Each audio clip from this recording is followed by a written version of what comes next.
ইভা দরজা বন্ধ করে উন্নাটা খুলে মুন্নার দিকে ছুঁড়ে মারল। ইভার এমন কাণ্ড দেখে মুন্না বলল, কি করছো তুমি এসব? আমি তোমার হোম টিউটর। ইভা একটা হাসি দিয়ে বলল, স্যার আমি এই দিনটির অপেক্ষা করছিলাম।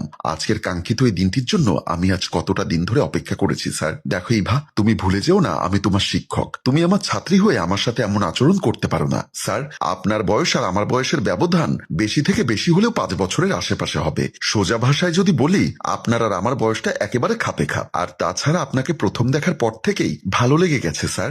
দেখো ইভা, তুমি যা করতে চাচ্ছ তা কিন্তু একেবারেই ঠিক না। তাছাড়া আশেপাশের মানুষ যদি জানতে পারে তাহলে কি হবে বুঝতে পেরেছো? তোমার বাবা মা আমাকে বিশ্বাস করে তোমাকে আমার কাছে পড়তে পাঠিয়েছেন, আর তুমি যা করতে চাচ্ছ তা সম্পূর্ণ অন্যায় কাজ। কিন্তু ইভা মুন্নার কোনো কথা শুনতে নারাজ। গুটি গুটি পায়ে মুন্নার দিকে এগিয়ে চলেছে ইভা। ইভার এমন কাণ্ড দেখে মুন্নার হাত পা কাঁপছে। কি করবে কিছুই বুঝতে পারছে না মুন্না। মুন্না দুচোখ বন্ধ করে নির্বাক হয়ে দাঁড়িয়ে আছে। ইভা যখন মুন্নাকে জড়িয়ে ধরতে যাবে ঠিক তখনই মুন্না ইভাকে ধাক্কা দিয়ে সরিয়ে এক দৌড়ে দরজা খুলে রুম থেকে বেরিয়ে গেল। ইমা বেগম আর মোমিন খান ড্রয়িং রুমে বসে টিভি দেখছে। এমন সময় মোমিন খান বলল, ইভার মা, ইভা স্যারকে ঠিক মতো পড়াতে আসেন? হ্যাঁ, ছেলেটা অনেক মেধাবী এবং দায়িত্বশীলও বটে। মোমিন খান বলল, তুমি মেয়েটার দিকে একটু খেয়াল রেখো। আমার একটা মাত্র মেয়ে, তুমি কোনো চিন্তা করো না। আমাদের মেয়েটা 8-10টা মেয়ের মতো নয় যে পড়ায় ফাঁকি মারবে। ইমা বেগমের মুখে এমন কথা শুনে মোমিন খান বলল, তা তুমি ঠিকই বলেছ। তারপরও আমাদের একটা মাত্র মেয়ে, কোন রকম লেখাপড়াটা শেষ করলে যোগ্য একটা পাত্রের হাতে তুলে দিতে পারলেই বাঁচি। কি যে বলো না তুমি,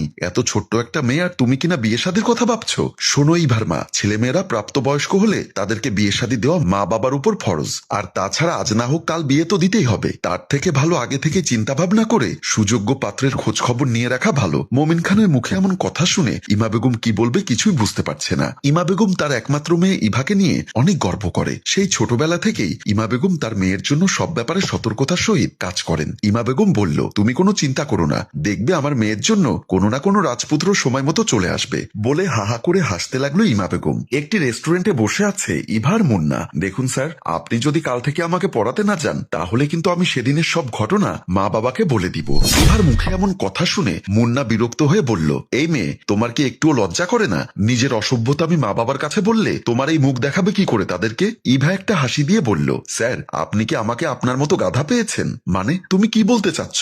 স্যার বলতে চাচ্ছি আমি আমার মা বাবাকে বলবো আপনি আমাকে কুপ্রস্তাব দিয়েছেন। তারপর আপনার কি অবস্থা হবে বুঝতে পেরেছেন স্যার? কি বললে তুমি? তুমি ছাত্রী হয়ে শিক্ষকের নামে এত বড় অপবাদ দিতে তোমার বিবেকে বাঁধবে না? ইভা একটা ডেভিল হাসি দিয়ে বলল, স্যার আপনি আমার, বাট আমি তো আপনাকে শিক্ষক মানি না, কারণ আপনাকে উপরওয়ালা আমার শিক্ষক হিসাবে তৈরি করেননি, তৈরি করেছেন আমার বয়ফ্রেন্ড হিসাবে। ইভার মুখে এমন কথা শুনে মুন্না কি করবে কিছুই বুঝতে পারছে না। মুন্না ইভার দিকে এক দৃষ্টিতে চেয়ে আছে আর মনে মনে ভাবছে, এত ছোট্ট একটা মেয়ের মাথায় এত শয়তানি বুদ্ধি আসে কোথা থেকে? আর এই মেয়ে এই মুহূর্তে যে কথা বলছে, যদি কাল থেকে পড়াতে না যাই তাহলে তার মানিজ্য তার কিছুই বাকি থাকবে না। এমন সময় ইভা বলল, কি হলো স্যার, চুপ করে বসে আছেন যে? আমি কি বলছি আপনি কি বুঝতে পেরেছেন? মুন্না বলল, তোমার যা মন চায় তুমি তাই করো। আমি তোমাকে পরিষ্কার ভাষায় বলবো, আমি তোমার মতো কুলাঙ্গার শিক্ষার্থীকে কখনো পড়াবো না। বলে রেস্টুরেন্ট থেকে বের হয়ে যায়। আর ইভা মুন্নার চলে যাওয়ার দিকে চেয়ে হাহা করে হাসতে লাগলো। মুন্না বেডরুমে শুয়ে আছে। এমন সময় মুন্নার ছোট বোন প্রিয়া মুন্নার রুমে প্রবেশ করে। মুন্নাকে অবেলায় শুয়ে থাকতে দেখে প্রিয়া মুন্নার পাশে বসে বলল, ভাইয়া কি হয়েছে তোমার, এই অবেলায় শুয়ে আছো যে? প্রিয়ার কথা শুনে মুন্না শোয়া থেকে উঠে বসে বলল, না তেমন কিছু না, মাথাটা হালকা ধরেছে। ভাইয়া একটু চা করে দেই? না না, চা করতে হবে না, একটু ঘুমোলেই ঠিক হয়ে যাবে। আচ্ছা ভাইয়া, তোমাকে এমন দেখাচ্ছে কেন, কি হয়েছে? প্রিয়ার কথায় মুন্না একটু নড়ে চড়ে বসে বলল, কই কেমন দেখাচ্ছে, আমি ঠিক আছি। আচ্ছা ভাইয়া, তোমার কি হয়েছে আমাকে খুলে বলতে পারো, দেখবে তোমার ছোট বোন এক চুটকিতে সব প্রবলেম সলভ করে দেবে। প্রিয়ার মুখে এমন কথা শুনে মুন্না কি বলবে কিছুই বুঝতে পারছে না। কি করে বলবে, ছাত্রী ইভার কথা নাকি প্রিয়াকে বলাটা ঠিক হবে না? একের পর এক প্রশ্ন উদয় হতে লাগলো মুন্নার মনে। মুন্নাকে এমন চিন্তিত দেখে প্রিয়া আবারও বলল, কি হলো ভাইয়া, তুমি চুপ করে আছো কেন, কি হয়েছে আমাকে খুলে বলো বলছি। মুন্না প্রিয়ার এমন প্রশ্নের উত্তর এড়িয়ে দিয়ে বলল, যা তো, পাকনামি করতে হবে না তোর, আমার জন্য একটু চা করে নিয়ে আয়, আমি ফ্রেশ হয়ে আসছি। বলে ওয়াশরুমের দিকে চলে গেল মুন্না। খাবার টেবিলে বসে খাবার খাচ্ছে ইভা, ইভার বাবা মোমিন খান ও ইমা বেগম। এমন সময় মোমিন খান বলল, ইভা তোর পড়ালেখার খবর কি? আজ কদিন ধরে দেখছি তোর স্যার পড়াতে আসছে না। আমার কাছে তো স্যারের নাম্বার নেই, তাছাড়া স্যার অনেক বিজি মানুষ। ইমা বেগম বলল, আমার সাথে কথা হয়েছে, স্যারের শরীর খারাপ করেছে, সুস্থ হলে পড়াতে আসবেন। কি বলো এসব, স্যারের শরীর খারাপ করেছ অথচ তুমি আমাকে বলনি? তুমি বিষয়টা এত সিরিয়াস নিচ্ছ কেন? অতিরিক্ত পরিশ্রম করার কারণে হয়তো শরীর একটু দুর্বল হয়েছে, একটু বিশ্রাম নিলে সব ঠিক হয়ে যাবে। দেখো ইভার মা, বিষয়টা এরকম না, একটা মানুষ আমাদের বাসায় প্রতিনিয়তই আসা যাওয়া করে। করে। তার সুবিধা অসুবিধা ভালো মন্দ আমাদের দেখা দরকার। ইমা বেগমের মুখে স্যারের অসুস্থতার খবর শুনে ইভা চিন্তায় পড়ে গেল। ইভা মনে মনে ভাবতে লাগলো, স্যার কি সত্যি অসুস্থ হয়ে গেছেন, না মিথ্যা কথা বলে আমার কাছ থেকে পালিয়ে বাঁচার জন্য মিথ্যা অভিনয় করছেন। মোমিন খান ইভাকে চিন্তিত দেখে বলল, ইভা তোর কি হলো, ভাত সামনে নিয়ে বসে আছিস?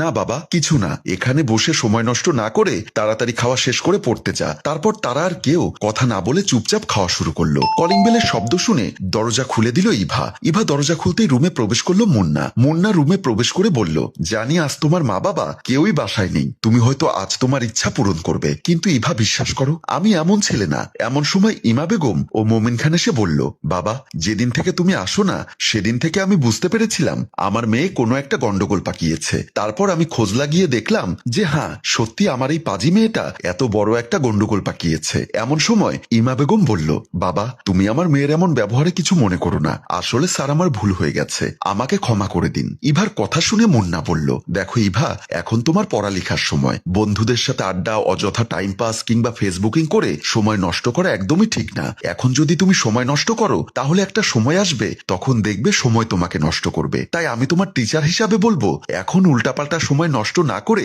পড়ালেখার প্রতি মন দাও। দেখেছিস মা তোর স্যার তোকে কত সুন্দরভাবে অ্যাডভাইস দিচ্ছে, যদি সময় থাকতে সময়কে কাজে না লাগাস একটা সময় সত্যি তোর পস্তাতে হবে। ইভা সবার কাছে হাত জোর করে বলল, স্যার বাবা মা আমি সবাইকে কথা দিচ্ছি আজকের পর থেকে আমি আর কখনো এমন দুষ্টামি করব না, ঠিক মতো পড়ালেখা করব আর সময়ের কাজ সময় মতো করব। ইভার মুখে এমন কথা শুনে সবার মুখে হাসি ফুটে উঠল। সম্মানিত ভিউয়ার্স, আমাদের গল্পটি যদি আপনাদের ভালো লেগে থাকে তাহলে লাইক কমেন্ট ও শেয়ার করে আমাদের পাশেই থাকুন।